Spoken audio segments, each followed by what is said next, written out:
बिहार में जो मुस्लिम vote bank है और उसको साधने की कोशिश हो रही है इस रोजा इफ्तार पार्टियों के जरिए। लालू प्रसाद यादव एक गेम चेंजर नेता हैं और निश्चित रूप से अगर मुस्लिम वोटों का समीकरण गड़बड़ होता है बिहार में तो वो निश्चित रूप से लालू प्रसाद यादव को फायदा दे सकता है और एनडीए को नुकसान दे सकता है।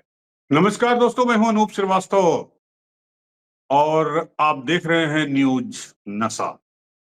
दोस्तों, न्यूज नशा के इस कार्यक्रम में आपका बहुत बहुत स्वागत है। आज हम इस वीडियो में बात करेंगे बिहार में चल रहे इफ्तार पार्टी पॉलिटिक्स के बारे में। जी हाँ, जैसा कि आपको मालूम है कि कल यानी रविवार को मुख्यमंत्री नीतीश कुमार और जेडीयू के सर्वे सर्वा एक इफ्तार पार्टी का उन्होंने आयोजन किया था अपने सरकारी आवास एक अन्य मार्ग पर।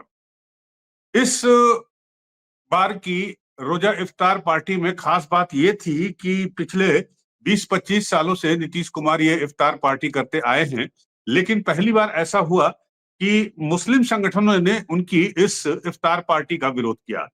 इस वीडियो में हम इसी पर चर्चा करेंगे। आप बने रहिए हमारे साथ और अगर आपको ये वीडियो पसंद आए तो इस वीडियो को लाइक और सब्सक्राइब जरूर कर लीजिएगा। तो चलिए शुरू करते हैं इस वीडियो को और बात करते हैं कल हुए एक अन्य आबमार्ग पटना में नीतीश कुमार के आवास पर इफ्तार पार्टी का। तो नीतीश कुमार ने ये इफ्तार पार्टी कल आयोजित की थी जिसमें हालांकि बहिष्कार के बावजूद बहुत सारे मुस्लिम संगठन के लोग और रोजेदार वहां पर पहुंचे थे। साथ ही जेडीयू और बीजेपी के जो नेता हैं, मंत्री हैं, वो लोग भी वहां पर पहुंचे थे और एक तरह से जेडीयू और बीजेपी इसे एक सफल इफ्तार पार्टी बता रही है। लेकिन इस आयोजन के बाद से बिहार में ये चर्चा काफी तेज हो गई है कि ये इफ्तार पार्टियां जो है वो मुस्लिम वोटों के ध्रुवीकरण के लिए की जा रही है, क्योंकि कल हुए नीतीश कुमार के रोजा इफ्तार पार्टी के बाद आज यानी सोमवार को लालू प्रसाद यादव, आरजेडी के सुप्रीमो और एलजेपी के सुप्रीमो चिराग पासवान, उन्होंने भी जो है रोजा इफ्तार पार्टी बुलाई है, जो अब से जब आप ये वीडियो देख रहे होंगे उस वक्त तक मुझे लगता है कि ये संपन्न हो चुकी होगी।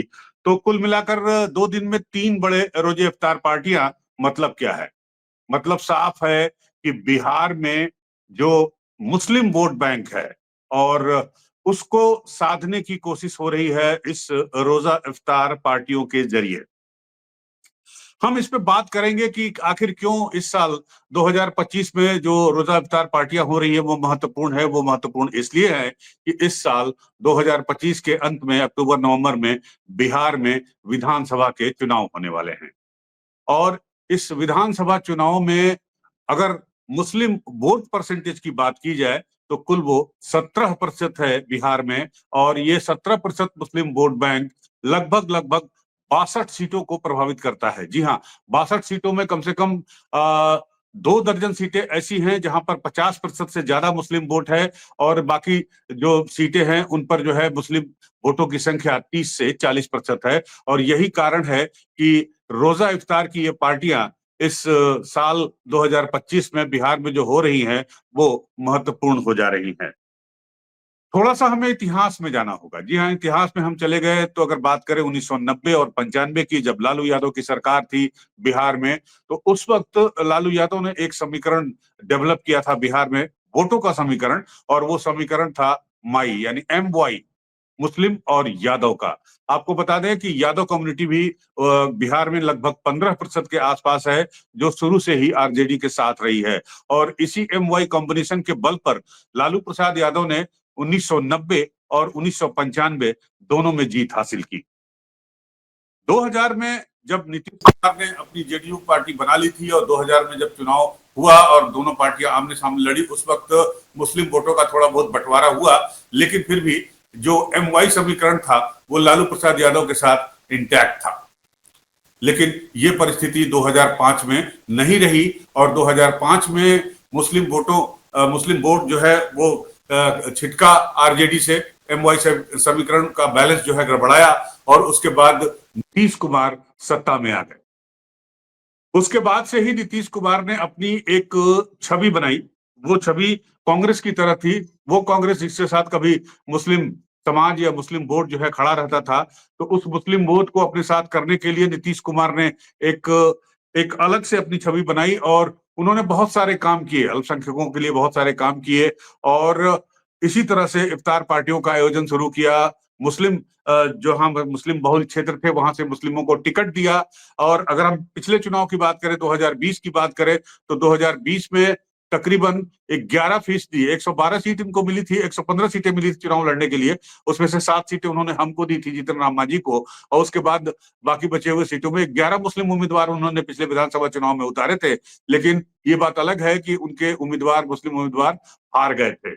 उसके पहले की अगर चुनाव की बात करें 2015 की, तो उनके 5 मुस्लिम उम्मीदवार चुनाव जीते थे। तो कुल मिलाकर सारा गणित जो है वो मुस्लिम वोटों का है।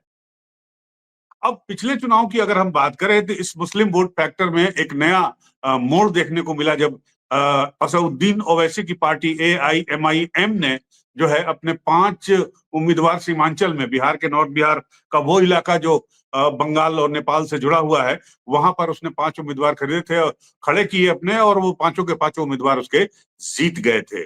यानी जो मुस्लिम वोट था वो आरजेडी के साथ नहीं था। यही वो मुस्लिम वोट है जब 2015 में आरजेडी और जेडीयू मिलकर साथ चुनाव लड़े थे और एनडीए गठबंधन को हराया था और लालू यादव और नीतीश कुमार यादव की एक ज्वाइंट सरकार बिहार में बनी थी, तब 77% मुस्लिम वोट जो है वो इस गठबंधन को मिले थे।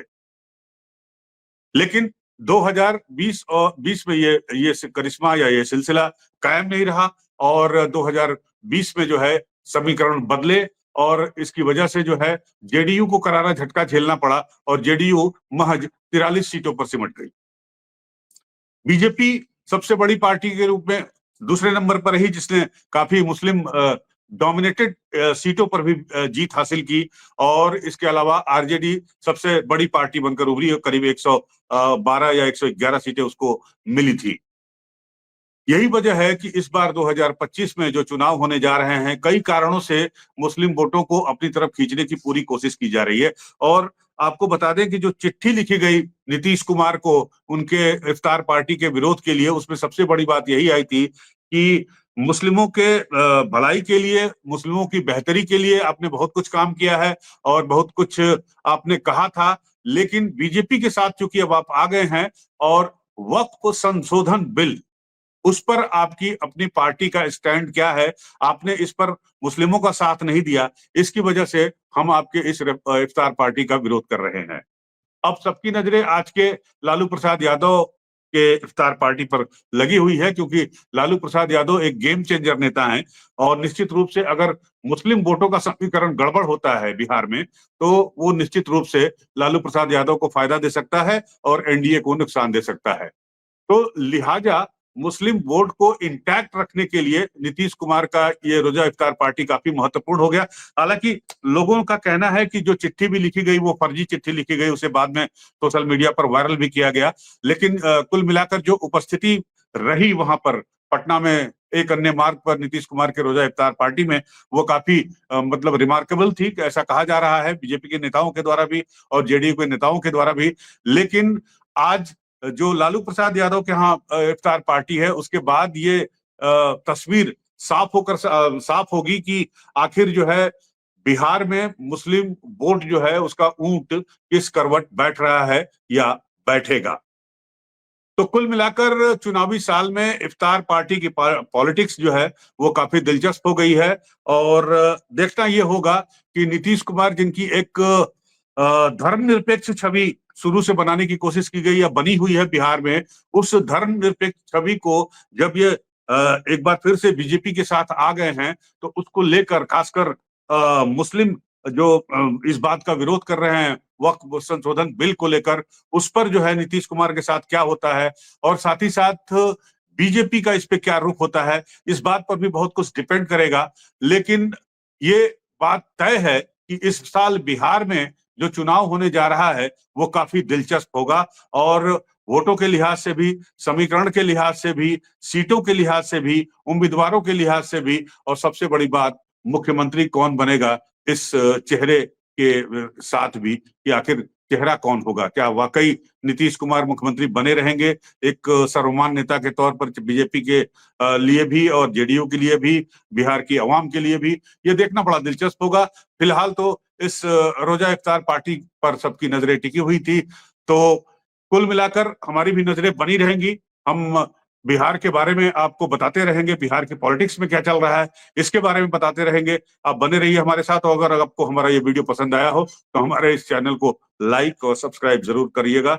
मिलते हैं आपसे अगले वीडियो में, तब तक के लिए नमस्कार, धन्यवाद। और आप हमसे जुड़े रहने के लिए सब्सक्राइब करें YouTube पर, फॉलो करें Twitter पर और लाइक करें Facebook पर। और ज्यादा जानकारी के लिए आपको टाइप करना होगा सिर्फ न्यूज नशा।